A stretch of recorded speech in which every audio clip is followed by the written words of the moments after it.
বিশ্বের নামকরা সব কিলারদের মধ্যে এমন সব দুর্দান্ত লেভেলের ফাইটিং স্কিল রয়েছে যা দেখলে তুমিও রীতিমতো নড়ে চড়ে বসবে। আজকে তেমনই একজন দুর্ধর্ষ কিলারের গল্প নিয়ে হাজির হয়েছি। তোমরা যারা কড়া লেভেলের ফাইটিং মুভি দেখতে পছন্দ করো তাদের জন্য আজকের মুভিটি হতে চলেছে গরম ভাতের সাথে ইলিশ ভাজা। কথা বলছি মাত্র কয়েকদিন আগে মুক্তি পাওয়া নতুন মুভি মান্টিস। মুভির শুরুতেই আমরা চ্যাংকে দেখতে পাই। চ্যাং হল শহরের সবথেকে বড় কিলার।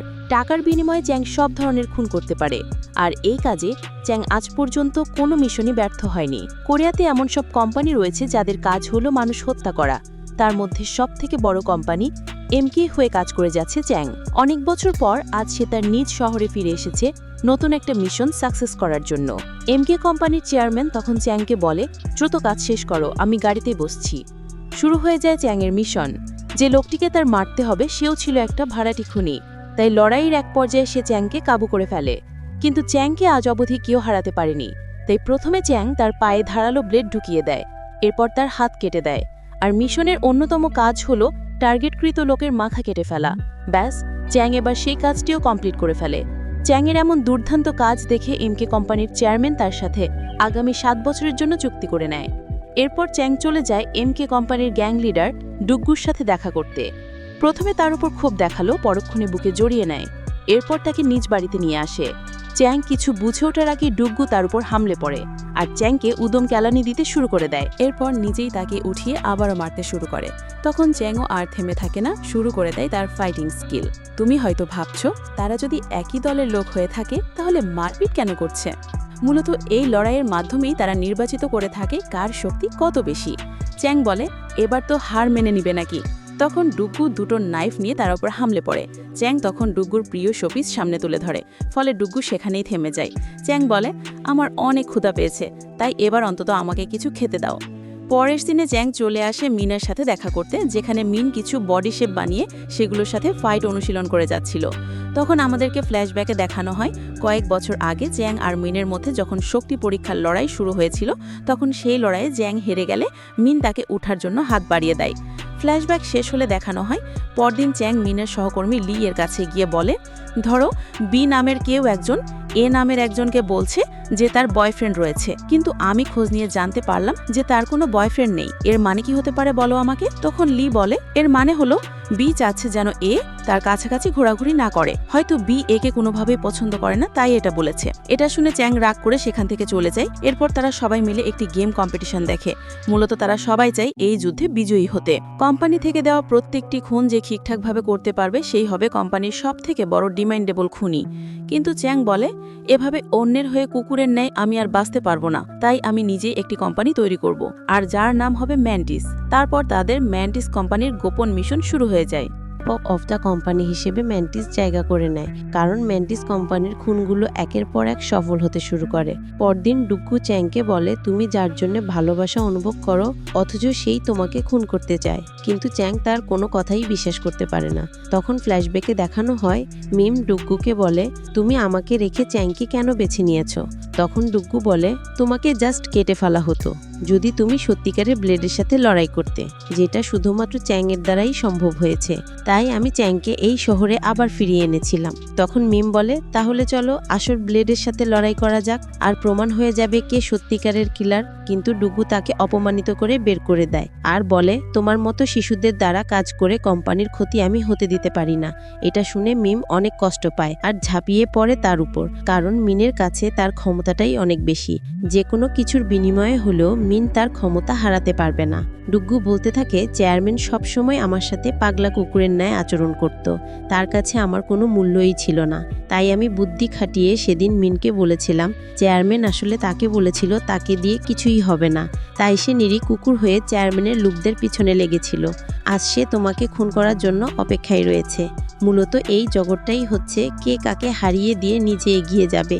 তা থেকে মারা গেল আর কে বেঁচে থাকলো তাতে কিছুই যায় আসে না। এখানে ভালোবাসা আবেগের কোনো মূল্য নেই। সেদিন যখন মিন এমকে কোম্পানির সবাইকে এক এক করে মেরে দিচ্ছিল, তখন সেখানে তাদের দলের আরেক সহকর্মী বেঞ্চি এসে বলে, তুমি দেখছি চ্যাংয়েরও চেয়ে শক্তিশালী, তবে মিছিমিছি কেন পড়ে আছো চ্যাংয়ের দলে? তুমি নিজেই কেন একটা কোম্পানি তৈরি করছো না? পরদিন চ্যাং এসে মিনকে কিছু জিজ্ঞাসা করলে মিন বলে, আমি তোমার প্রশ্নের কোনো উত্তর দিতে বাধ্য নই।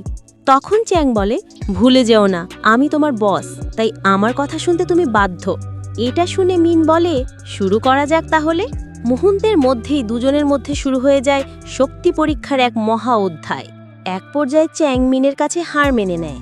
তখন চ্যাং ওঠার জন্য হাত বাড়িয়ে দিলে সেদিনের মতো আজ আর মিন তাকে টেনে তোলে না, কারণ সেদিন মিনের মনে চ্যাংয়ের জন্য ভালোবাসা থাকলেও আজ আর চ্যাংয়ের জন্য তার মনের ভালোবাসা ক্ষমতার কপটতা হারিয়ে গিয়েছে। পরদিন চ্যাং লিকে একটা খুনের অফার দেয় আর বলে, এটাই তোমার সুযোগ নিজেকে প্রমাণ করার। যদি খুন করতে সফল হও তাহলে তোমাকে আমার অ্যাসিস্ট্যান্ট বানিয়ে নিব। কথা মতো লি চলে যায় গির্জার ধার্মিক লোকটিকে খুন করার জন্য। চ্যাং গাড়িতে বসে অর্ডার করে মাত্র 1 মিনিটের মধ্যেই তাকে তোমার শেষ করে দিতে হবে। সাথে সাথে দুজনের মধ্যে এক দুর্দমনীয় লড়াই শুরু হয়ে যায়। কিন্তু এক পর্যায়ে চ্যাংলি হেরে যেতে থাকলে চ্যাং বলে, তোমার হাতে আর মাত্র 10 সেকেন্ড বাকি আছে। এর মধ্যে তার মাথা আলাদা করতে না পারলে তোমার মাথা আলাদা হয়ে যাবে। দেখা যায় 10 সেকেন্ডের ভেতরেই লি তার কাজটা সেরে ফেলে। পরদিন চ্যাং দেখতে পায় মিন নিজের তৈরি করা নতুন কোম্পানি খুলে বসেছে। সম্মেলনে এমকে কোম্পানি সবাইকে ডাকে। তখন বর্তমান চেয়ারম্যান ডুগ্গো বলে, আজ থেকে কোম্পানির পুরনো সব নিয়ম আবার নতুন করে জারি করা হলো, যেখানে আমরা কোনো শিশুকে হত্যা করতে পারবো না। তখন চ্যাং তার হাত উঠিয়ে বলে, যদি আমাকে বেতন বা টাকা বাড়িয়ে দেওয়া হয় তাহলে আমি শিশু হত্যার কিলার হতে রাজি রয়েছি। তোমরা কে কে আমার সাথে আছো? কিন্তু চেয়ারম্যানের ভয়ে কেউ চ্যাংয়ের নিয়মে রাজি হয়েও আবার হয় না। তখন লি বলে ওঠে, গত বছর আমাদের 5 জন সহকর্মীকে এক রাতেই মেরে ফেলা হয়েছে শুধুমাত্র এই নিয়ম ভঙ্গের কারণে। তাই আমাদের এই নিয়ম মানতে হবে, অন্যথায় শাস্তিযোগ্য হবে।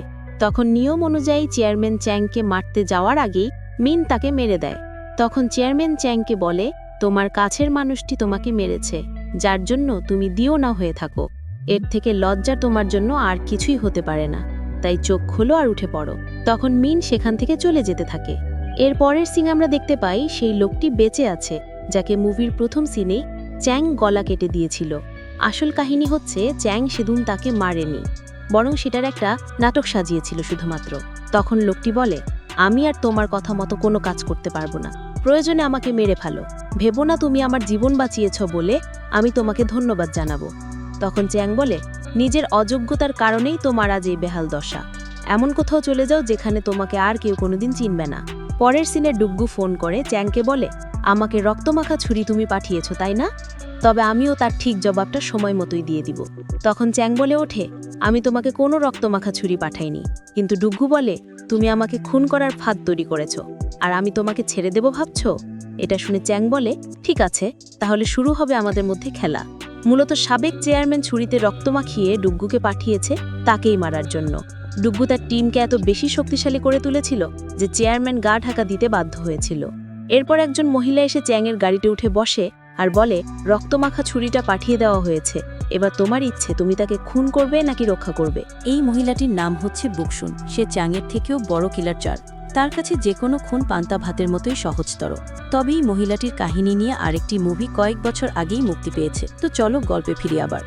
এরপর চ্যাং চলে আসে ডুকুর কাছে আর বলে, মিন আসার আগে আমি নিজেই তোমাকে শেষ করব। এরপর শুরু হয়ে যায় দুজনের মধ্যে দুর্দান্ত লেভেলের ফাইটিং। তখন সেখানে মিন চলে আসতে থাকে আর ডুকু জানতো মিন কখন আসবে, তাই ঘড়ির সময় অনুযায়ী সে মিনকে মারতে গেলে চ্যাং তাকে আটকিয়ে ফেলে।